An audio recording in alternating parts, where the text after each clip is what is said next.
Warangal Khammam Nalgonda MLC ఉప ఎన్నికకు counting ఉత్కంఠభరితంగా కొనసాగుతోంది.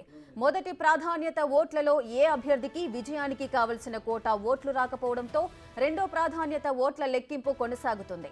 మ్యాజిక్ ఫిగర్ ఓట్లను ఏ అభ్యర్థి చేరుకోకపోవడంతో రెండో ప్రాధాన్యత ఓట్ల లెక్కింపు కొనసాగుతోంది. మ్యాజిక్ ఫిగర్ కు 1,55,095 ఓట్లు రావాల్సి ఉంది.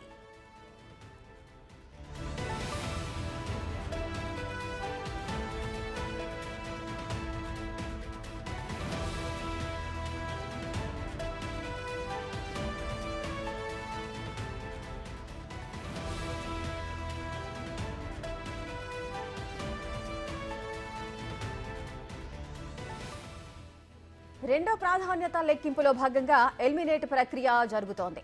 విజేత ఇంకా ఫైనల్ కాలేదు. రెండో ప్రాధాన్యత ఓట్ల లెక్కింపు బరిలో నిలిచిన 52 అభ్యర్థులలో తక్కువ ఓట్లు సాధించిన అభ్యర్థులలో ఇప్పటి వరకు 33 మంది ఎలిమినేషన్ అయ్యారు. కాంగ్రెస్ బీఆర్ఎస్ అభ్యర్థులకు పోటాపోటీ ఓట్ షేరింగ్ జరుగుతోంది. కాంగ్రెస్ అభ్యర్థి తీన్మార్ మల్లన్నకు 1,23,210 ఓట్లు, బీఆర్ఎస్ అభ్యర్థి రాకేష్ రెడ్డికి 1,04,514 ఓట్లొచ్చాయి. బీజేపీ అభ్యర్థి ప్రేమేందర్ రెడ్డికి 43,486 ఓట్లు సాధించారు. దీంతో ఫలితాలపై ఆసక్తి నెలకొంది. ప్రస్తుతానికి మల్లన్న ఆధిక్యంలో కొనసాగుతున్నారు. సాయంత్రంలోగా విజేత ఫలితం తేలనుంది.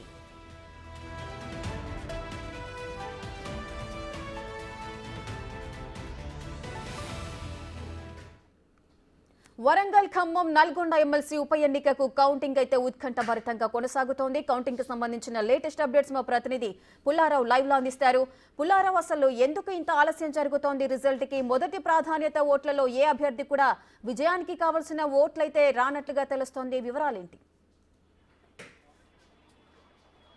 రేఖ, పట్టభద్రుల ఎమ్మెల్సీకి సంబంధించి జరిగినటువంటి ఉప ఎన్నికకు కౌంటింగ్ ప్రక్రియ అనేది రెండో ప్రాధాన్యత ఓట్ల లెక్కింపు అనేది కొనసాగుతూ జరిగింది. మొదటి ప్రాధాన్యత ఓట్లకు సంబంధించేసి మ్యాజిక్ ఫిగర్ అనేది ఎవరికి రాకపోయేసరికి రెండో ప్రాధాన్యత ఓట్ల లెక్కింపు అనేది కొనసాగించాల్సిన అవసరం అయితే ఏర్పడిందని చెప్పవచ్చు. మొదటి ప్రాధాన్యత ఓట్లకు సంబంధించి అంటే ఈ యొక్క మ్యాజిక్ ఫిగర్ అనేది 1,55,095 అనేది రావాల్సి ఉంది. కాకపోతే ఏ అభ్యర్థికి కూడా రానటువంటి పరిస్థితి ఉందని చెప్పవచ్చు. సో కాంగ్రెస్ పార్టీ అభ్యర్థిగా బరిలో ఉంచినటువంటి తీన్మార్ మల్లన్నకు 1,22,000 ఓట్ల ఆధిక్యత అనేది రావడం జరిగింది. ఆ తర్వాత సమీప ప్రత్యర్థిగా ఉన్నటువంటి బీఆర్ఎస్ పార్టీ అభ్యర్థి రాకేష్ రెడ్డికి 1,05,000 ఓట్లు సమకూరడం జరిగింది. అయితే మ్యాజిక్ ఫిగర్ చేరుకోవడానికి మల్లన్నకు 32,000 ఓట్లు అవసరం కాగా రాకేష్ రెడ్డికి 51,000 ఓట్లు అవసరమైన నేపథ్యం అవుతుంది. సో మ్యాజిక్ ఫిగర్ చేరుకోలేదు కాబట్టి దీనికి సంబంధించి రెండో ప్రాధాన్యత ఓట్ల లెక్కింపు అనేది కొనసాగింపుగా జరుగుతూ జరిగింది. ప్రజెంట్గా చూస్తే మాత్రం దాదాపు ఈ ఉన్నటువంటి అంటే 52 మంది అభ్యర్థులు బరిలో ఉంచారు కాబట్టి 52 మంది అభ్యర్థుల్లో తక్కువ ఓట్లు ఎవరికైతే వచ్చాయో వారిని ఎలిమినేట్ చేసుకుంటూ వస్తుంటున్నారు. సో ఈ యొక్క ఎలిమినేషన్ ప్రక్రియ అనేది ఇప్పుడు ప్రజెంట్గా కొనసాగుతుంది.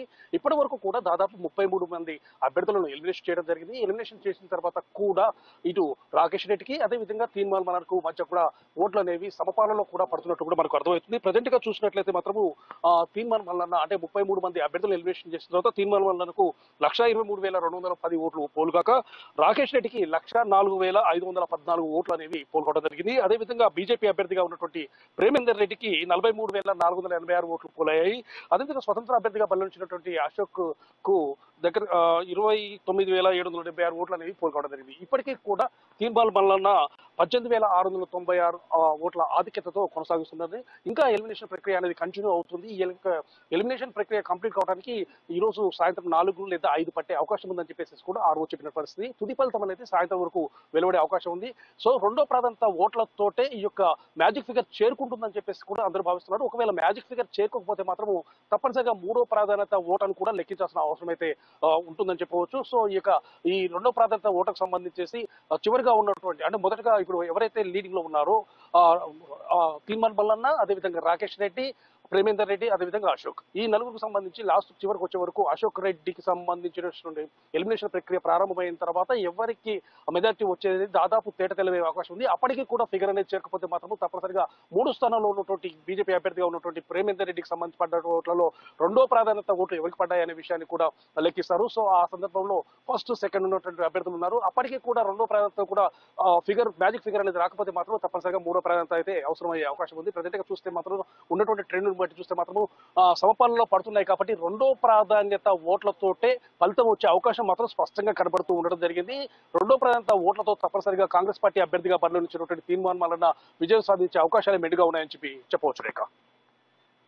సో పుల్లారావు, ముఖ్యంగా పోటీ అనేది ఈ ముగ్గురు మధ్యలో నెలకొన్నట్లుగా మనం భావించవచ్చా? అటు అశోక్ గానీ లేదంటే రాకేష్ రెడ్డి, తీన్మార్ మల్లన్న. సో ఇంత గట్టి పోటీ నెలకొనడానికి గల కారణాలు ఏమై ఉండొచ్చు? యాక్చువల్గా ప్రధాన పోటీ మాత్రము కాంగ్రెస్ పార్టీ అభ్యర్థిగా ఉన్నటువంటి తీర్మాన మల్లన్న, అదే విధంగా బీఆర్ఎస్ పార్టీ అభ్యర్థిగా బరిలో నిలిచినటువంటి రాకేష్ రెడ్డి మధ్యనే కొనసాగుతూ ఉండడం జరిగింది. ఇద్దరు కూడా దగ్గర నెక్ టు నెక్ ఫైట్ జరుగుతుందని చెప్పవచ్చు. కాకపోతే మొదటి ప్రాధాన్యత ఓట్ల వరకు వచ్చే వరకు రాకేష్ రెడ్డిపై తీర్మాన మల్లన్న దాదాపు 18,000 పైచిలకు ఓట్ల ఆధిక్యతను కనపరచడం జరిగింది. సో మ్యాజిక్ ఫిగర్ చేరుకోవడానికి మల్లన్నకు ఇంకొక 32,000 ఓట్ల అవసరమైతే ఉండడం జరిగింది. అయితే ఇదే సమయంలో మల్లన్నకు సమపాలనలో అంటే దాదాపు దరిదాపుల్లో కూడా రాకేష్ రెడ్డి రావడం జరిగింది. దాదాపు 105,000 ఓట్ల వరకు అతనికి పోలైన సందర్భం అయితే ఉంది. ముఖ్యంగా ఈ విధంగా ఎవరికి కూడా మొదటి ప్రాధాన్యత ఓట్ల లెక్కింపులో ఫలితం తేలకపోతానికి ప్రధాన కారణం అయితే 3 ప్రధాన పార్టీలు కూడా చాలా ప్రెస్టేజ్ గా తీసుకున్నాయని చెప్పవచ్చు. కాంగ్రెస్ పార్టీ తప్పనిసరిగా గత ఎన్నికల్లో అసెంబ్లీ ఎన్నికల్లో అయితే అదేవిధంగా పార్లమెంట్ ఎన్నికలకు సంబంధించి ఇటీవల కాలంలో జరిగినటువంటి ఎన్నికల్లో కూడా విజయం సాధించారు. కాబట్టి అసెంబ్లీ ఎన్నికల్లో జరిగినటువంటి ఆ యొక్క ఉత్తేజాన్ని కొనసాగించాలి, అదేవిధంగా తన ఆధిక్యతను నిలబెట్టుకోవాలని చెప్పేసి కాంగ్రెస్ పార్టీ భావించడం జరిగింది. అందుకోసమే తీర్మానం మల్లన్న విజయం కోసం అని చెప్పేసి ఆ పార్టీకి సంబంధించినటువంటి ముఖ్య నేతలు కూడా విస్తృతమైనటువంటి ప్రచార కార్యక్రమాలు నిర్వహించడం జరిగింది. ముఖ్యంగా 3 జిల్లాలకు సంబంధించినటువంటి 6 మంత్రులకు సంబంధించి ఈ యొక్క ప్రధాన బాధ్యతలు అప్పగించడం జరిగింది. సో ఆ విధంగా ఉండటం వల్ల మాత్రము కాంగ్రెస్ అభ్యర్థి ఖచ్చితంగా ఈ యొక్క నియోజకవర్గంలో ఈ యొక్క పట్టభద్రుల ఎమ్మెల్సీ స్థానంలో గెలవాలని చెప్పేసి ఇక్కడ కాంగ్రెస్ పార్టీ ప్రతిష్టాత్మకంగా తీసుకుంది.